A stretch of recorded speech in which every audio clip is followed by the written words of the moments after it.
Want to see something? Here, check this out. This will be pretty cool. I'll do one for both of y'all, okay? So go ahead, you pick a card, and you pick a card from this pile. Just one card. Cool. And go ahead, hold on to it, and you can pick one too. This is going to be the wild card. Is this the one where you're going to do the money one? The money one? I don't have the money one on me today, not today. So we can actually see your card because your card is the wild card. It can be any card in the deck. Perfect pick.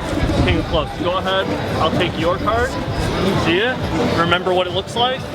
Got that? We'll put it somewhere in the middle. Look Cool. at your card for Got it remembered? Got this one remembered too? Cool. Let's take it, and I'll take your card. Let's put it right there. We'll do you remember this okay? Seeing him do the little Remember flick that? lights. Remember that? Cool. Let's take the King of Clubs, and here's what we're gonna do. We can make the wild card look like both of y'all's cards. Cool? Look, King of Clubs, but if I give it a wave, it almost looks like the Ten of Clubs. That was yours, right? Looks like the Ten of Clubs. It's still actually the King.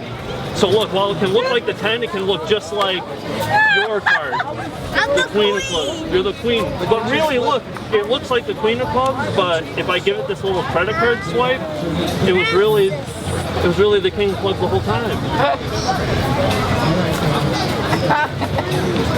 I can't, that's crazy though. Trying to see if I can catch it. Like everyone was like, oh, now you see me three times. Thank you. Absolutely. Have a great day. Have a great weekend. So when you guys are performing for anyone, kids, this was a very impromptu situation, but the best lesson I can teach from this is always try to get on people's eye level, especially kids. Even when not doing magic. Like, if you have nieces or kids, we're big, like we're scary, so that's what I would say is like I went down to their eye level so the kids would feel more comfortable and friendly with me. And that goes with anyone. So I always recommend to try to stay on eye level with people.